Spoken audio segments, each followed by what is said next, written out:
गांव के किनारे एक पुरानी हवेली खड़ी थी। लोग कहते थे कि वहां एक वक्त में एक अघोरी तंत्रिक रहता था, जिसने अपनी बलि देकर अंधेरों की देवी को बुलाया था।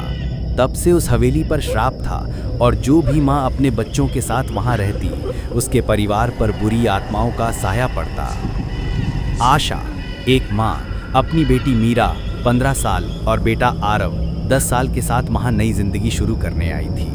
उसका पति कुछ महीने पहले एक सड़क दुर्घटना में मर गया था, लेकिन आशा के दिल को हमेशा लगता था ये मौत एक राज छुपा रही है। पहली ही रात हवेली में अजीब घटनाएं होने लगी। दरवाजे खुद ब खुद बंद हो जाते। मीरा के सपनों में एक काली औरत आती। आरव रात को उठकर बोलता, माँ, कोई मुझे बुला रहा है।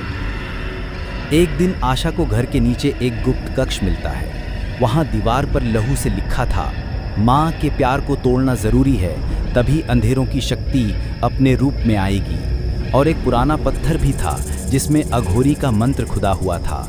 आशा समझ गई उसके पति की मौत कोई दुर्घटना नहीं थी, बल्कि उसी अघोरी तंत्रिक के श्राप का नतीजा थी।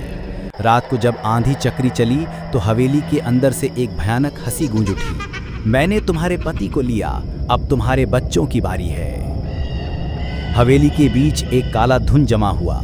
उसमें से एक जल चुकी सूखी देह का रूप निकला, अघोरी तंत्रिक की आत्मा।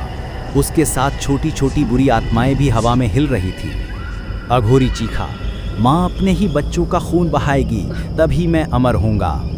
आरव के हाथ पर काली जंजीरें लपेट गई। मीरा हवा में उड़ गई। उसकी आंखों में अंधेरा भर गया। आशा के चारों तरफ का अंधेरा उसका गला दबा रहा था।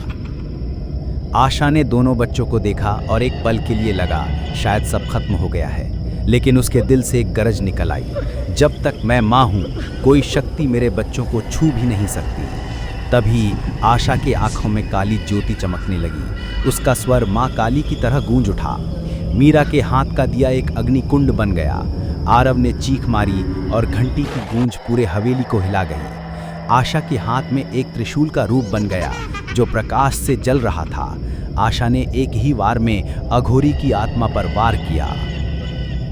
अघोरी चीखा, नहीं, माँ की शक्ति मुझे हरा नहीं सकती। लेकिन त्रिशूल उसके सीने को चीर गया। उसके साथ सारी बुरी आत्माएं एक बड़े धमाके के साथ हवा में बिखर गई। हवेली की दीवारें गिर गई और सब कुछ शांत हो गया। लेकिन सुबह हुई। आशा, मीरा और आरव जिंदा थे, थके हुए, लेकिन जीत गए। लेकिन मीरा के हाथ पर एक काली छाप उभर आई थी। उसने धीरे से कहा, माँ, उसने मुझे कहा था मैं उसका रास्ता हूँ। आशा समझ गई ये लड़ाई अभी खत्म नहीं हुई है।